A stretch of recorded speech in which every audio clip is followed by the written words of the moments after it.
que possamos fechar os nossos olhos para assim tranquilizar o nosso corpo, nossa mente, que possamos nos desligar das nossas correrias diárias, dos nossos pensamentos, que podem muitas vezes não nos conduzir para a paz e a tranquilidade que tanto precisamos. Nesse momento, com o coração mais aberto e receptivo, possamos sentir a doce presença dos nossos mentores individuais, também carinhosamente chamados de anjos da guarda, amigos queridos que nos acompanham, nos intuindo, fortalecendo, direcionando nossos passos. A esses amigos queridos agradecemos o carinho, o amparo com que nos conduz às boas escolhas. Vamos elevando os nossos pensamentos mais ao alto, até nossa mãe querida Maria, a essa mãe de amor, de doçura. Vamos nos aconchegando em teu colo materno e sentindo o teu amor, teu carinho por cada um de nós. Mãezinha querida, como crianças espirituais que ainda somos, rogamos a tua doçura, o teu amor, a tua condução até Jesus, o teu Filho amado, nosso Mestre maior. Vamos sentindo agora a presença do Mestre bem diante de nós. Com seus braços abertos, Ele nos recebe com um abraço carinhoso, fraternal. Querido Mestre, queremos agradecer o teu carinho, o teu amor. Queremos agradecer, Mestre, os teus exemplos, o teu Evangelho bendito. E é com esse mesmo sentimento de muita gratidão que rogamos que possa nos conduzir até Deus, nosso Pai, para também agradecermos ao Pai tudo que temos, que possamos agradecer ao Pai tudo que somos, com a prece que nos ensinaste. Pai, Pai nosso que estais no céu, santificado seja o teu nome. Venha a nós do teu reino e seja feito, Pai, tua vontade, assim na terra como no céu. O pão nosso de cada dia nos dai-nos hoje. Perdoai as nossas ofensas, assim como nós perdoamos a quem nos tem ofendido. Pai, não nos deixes cair em novas tentações, em novas faltas, e livra-nos de todo mal, hoje, agora e sempre, que assim seja. Mais uma vez, bom dia a todos, que a paz de Jesus possa continuar nos envolvendo hoje e sempre. O tema para as nossas reflexões hoje é orgulho e humildade. Lá no Evangelho segundo o Espiritismo, lá no capítulo 7, Bem-aventurados os pobres de espíritos, no item 11, nós temos uma mensagem que foi assinada por Adolfo, o bispo de Argel, em 1862. E eu vou ler esse trechinho para a gente. A humildade, ela é virtude muito esquecida entre vós. Bem poucos seguidos são os exemplos que dela se vos tem dado. Entretanto, sem humildade, podeis ser caridosos com vosso próximo? Oh, não!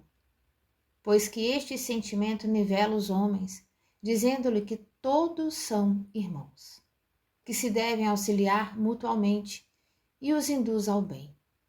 Sem a humildade, apenas vos adornais de virtudes que não possuis, como se trouxesseis um vestuário para ocultar as deformidades do vosso corpo.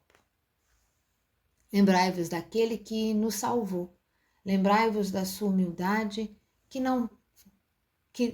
tão grande o fez, colocando-o acima de todos os profetas. Orgulho é o terrível adversário da humildade.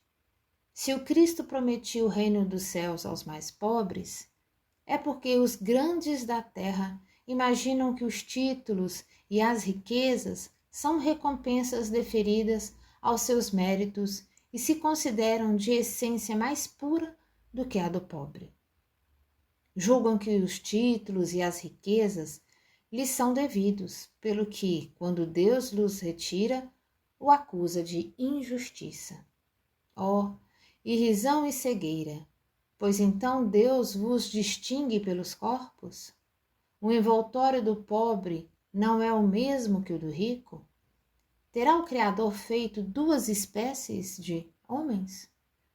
Tudo que Deus faz é grande e sábio. Não lhe atribuas nunca as ideias que os vossos cérebros orgulhosos engendram. Bom, essa passagem é um puxão de orelha, de forma até bem incisiva, a todos nós. Essa passagem no livro, ela continua como um alerta, como uma pausa para as nossas reflexões junto aos sentimentos mais íntimos que nós carregamos. Para falar sobre a humildade, é bom que possamos nos recordar daquele que, junto de nós, foi e sempre será o maior exemplo de humildade, que é Jesus, que sempre exaltou a humildade como condição para se entrar no reino dos céus, porque é em estado de humildade que criamos o céu. E o céu é esse estado de bem-estar em nossas vidas, nas vidas das pessoas à nossa volta. A humildade é um estado de sintonia com a nossa alma, com o nosso eu superior, e é justamente na alma que estão nossas capacidades, potencialidades, sentimentos reais e riquezas, as mais puras riquezas.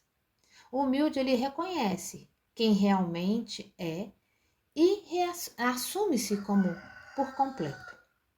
Na medida em que o espírito vai evoluindo, compreende que não é superior aos demais, como também que lhe é prejudicial querer parecer aquilo que não é. No decorrer dessa evolução, vão resplandecendo as outras virtudes, como a simplicidade, a sinceridade, a modéstia, a mansidão. No estado de humildade, nos sentimos felizes, alegres, de bem com a vida. Temos aquela sensação de bem-estar, de prazer. Entramos em sintonia com as forças superiores, somos sustentados pelo bem, ficamos cheios de vida, de energia. Mas é preciso coragem para ser humilde, para assumir-se por inteiro, confrontar-se com as próprias imperfeições, fraquezas, limitações, principalmente no mundo em que vivemos, tão competitivo, onde precisamos estar sempre em destaque. Pensemos. Emmanuel, através do livro Pensamento e Vida, que foi psicografado por Chico Xavier, ele nos esclarece que a humildade ela se reflete em todos os domínios da natureza, patrocinando o progresso e a renovação.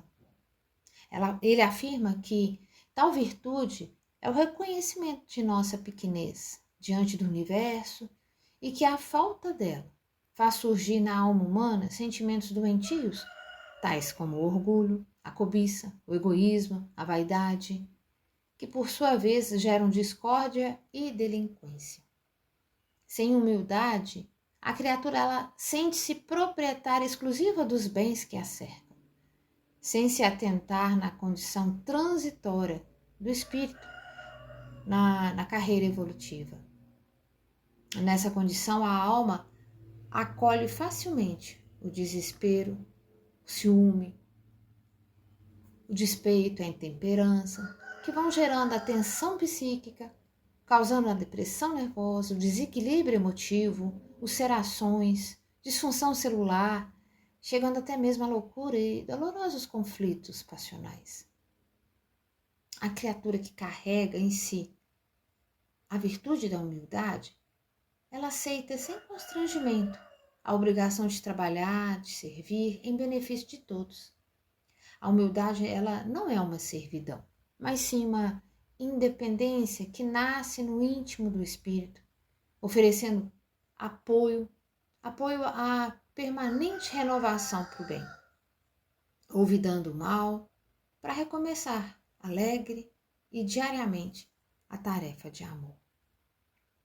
Jesus, o nosso mestre, nosso guia, nosso modelo na humanidade, ao descer nas plenitudes da vida, ele nos legou a grande lição da humildade. Lembra? Nasceu numa pequenina cidade chamada Belém, tendo como berço, seu primeiro berço, as palhas de uma singela manjedoura. Ele inicia a sua trajetória entre os mais simples da Galileia, onde montou o seu colégio apostólico para a grande missão de edificar o reino de Deus no coração da humanidade. Causou com o seu exemplo de vida tão grande impacto que dividiu a história da humanidade em antes e depois dele, despedindo desse mundo no madeiro de uma cruz, de braços abertos, cabeça erguida, deixando a sua trajetória um rastro de luz a guiar os nossos passos para o caminho que nos leva até o Pai. Mas lembremos que existem a falsa humildade e que ela consiste em menosprezar-se, rebaixar-se como um coitadinho, recusar-se a fazer alguma coisa por se achar assim tão incapaz, por não se achar digno de nada. Não é isso. A verdadeira humildade, ela é muito mais lúcida. Ela sabe das suas imperfeições, confia na divina misericórdia em seu favor. Analisa as imperfeições, fraquezas, limitações, tal como um dedicado médico que vai analisando os sintomas de uma doença e recomenda os devidos remédios, o tratamento. Então, como é possível conquistar a humildade? É possível conquistar essa humildade a partir do momento em que vencermos o orgulho. Mas o que é realmente o orgulho? Orgulho, de acordo com o dicionário que a gente normalmente usa, é um sentimento de dignidade pessoal, de conceito exagerado de si mesmo, surge quando tomamos uma decisão pensando somente em nós mesmos, ou quando pensamos que somos superiores ao próximo. Entendemos que este sentido ele vai se alimentando de ilusões a respeito da vida. E podemos prejudicar até mesmo os nossos objetivos caso o orgulho não seja dominado. O orgulhoso, ele vive numa atmosfera ilusória de destaque social ou intelectual, criando assim barreiras muito densas para penetrar na realidade do seu próprio interior. Na maioria dos casos, o orgulho é um mecanismo de defesa para encobrir algum aspecto não aceito de ordem familiar, limitações de sua formação escolar, educacional, ou mesmo resultado do seu próprio posicionamento diante da sociedade, da imagem que escolheu para si mesmo, do papel que deseja desempenhar na vida de status. Para nós, espírita, para o espiritismo, o orgulho é o pai de todos os males. É ele que vai desencadeando todos os demais defeitos. E isso não é difícil de constatar. É por orgulho que discutimos. É por orgulho que brigamos. É por orgulho ferido que nos magoamos. É o orgulho que dificulta o perdão. E é interessante notar que o orgulho ele é um exagero do amor próprio, que deixa de ser amor para se transformar em algo doentio. O orgulho é um terrível inimigo da criatura humana e torna o indivíduo insensível à piedade e ao sofrimento daquele que muitas vezes está ao seu lado. Cria fantasias de força, de poder para si. Está longe de possuir, muitas vezes. A verdadeira grandeza ela está no fato de se reconhecer a própria pequenez. Verdadeiramente grande é o ser que se sabe frágil, com possibilidade de amar. É o que luta para se manter nobre. A grande verdade é que os homens essencialmente grandes não se importam com honrarias, suntuosidades, luxo. Delas não necessitam para mostrarem o seu valor, mesmo que discretamente, onde quer que se encontrem. Assim, Jesus, o nosso divino Mestre, ele escolheu a quietude de uma noite silenciosa para nascer num estábulo, tendo como teto aquela abóbada celeste, como primeiras harmonias, as vozes celestiais e como os primeiros visitantes, os homens simples que pastoreavam no local. Nada que lhe denunciasse a glória aos olhos mundanos. E ele era a luz. Ele é o nosso modelo e ele é o nosso guia. Jesus, ele deixou claro o alcance da sua doutrina. Aquele que construir o seu destino seguindo os exemplos do Cristo terá uma recompensa, as bem-aventuranças. Não que devemos fazer isso ou aquilo esperando a recompensa, mas pelo simples prazer de cumprir fielmente as determinações da nossa consciência. Há muitos exemplos de benfeitores anônimos que auxiliam simplesmente pelo prazer de auxiliar. Não nos iludamos com a subida inesperada do orgulhoso e as vantagens aparentes da riqueza. Quando, por exemplo, uma pessoa humilde comete um erro, diz: eu me equivoquei, eu errei, pois a sua intenção é aprender, é crescer.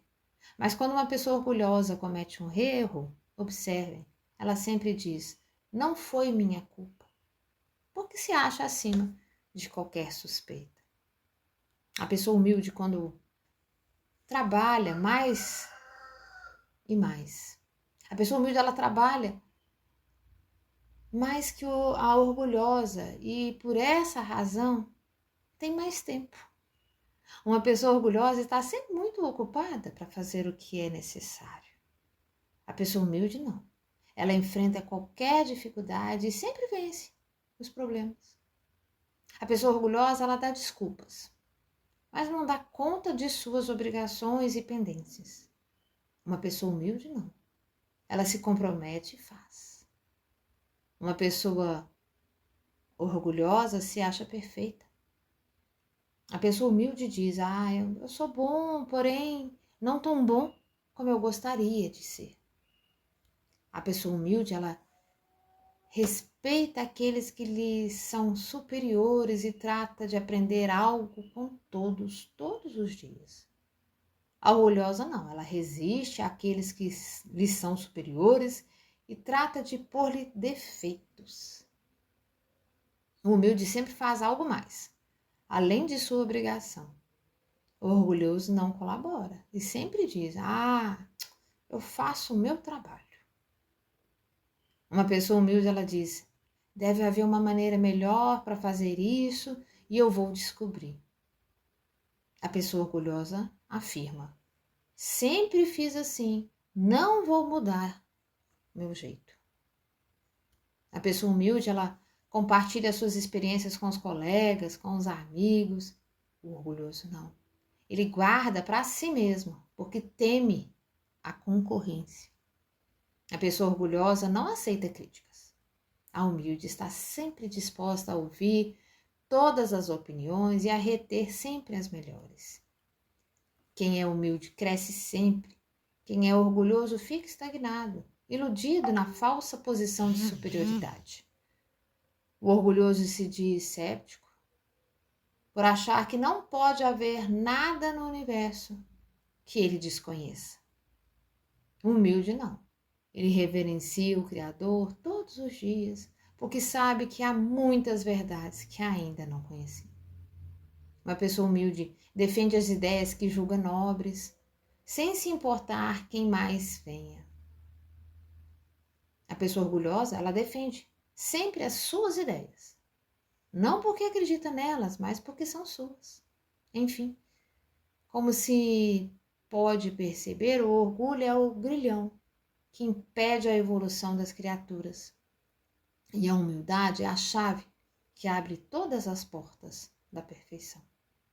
E para encerrar, você sabe o porquê o mar é tão grande, tão imenso, tão poderoso, é porque foi humilde o bastante para colocar-se alguns centímetros abaixo de todos os demais rios.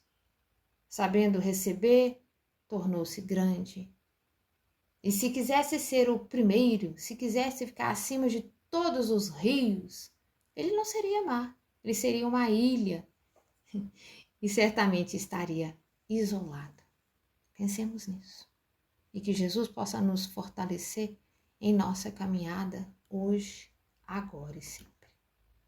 Quero convidá-los novamente a fechar os olhos, que possamos tranquilizar o nosso corpo, nossa mente, que possamos assim emitir dos nossos corações nossas melhores vibrações de amor e direcioná-las em especial aos países que passam pelas guerras, por calamidades.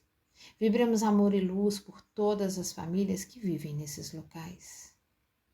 Que possamos vibrar muito amor, muita luz aos nossos lares, nossas famílias. Que possamos vibrar amor e luz, em especial aos nossos familiares que mais necessitam de nossas vibrações. Que possamos vibrar amor e luz a esta casa bendita que nos acolhe, a todos os trabalhos que aqui são realizados, mas em especial ao trabalho da assistência espiritual. Que possamos vibrar amor e luz a todos os que aqui estão presentes e aqueles que hoje não puderam estar presentes. Vibremos por nós mesmos, por nossa necessidade e deixemos que vibrações de muito amor possam ser levadas e direcionadas aonde houver maior necessidade. Vamos dando graças a Deus que assim seja.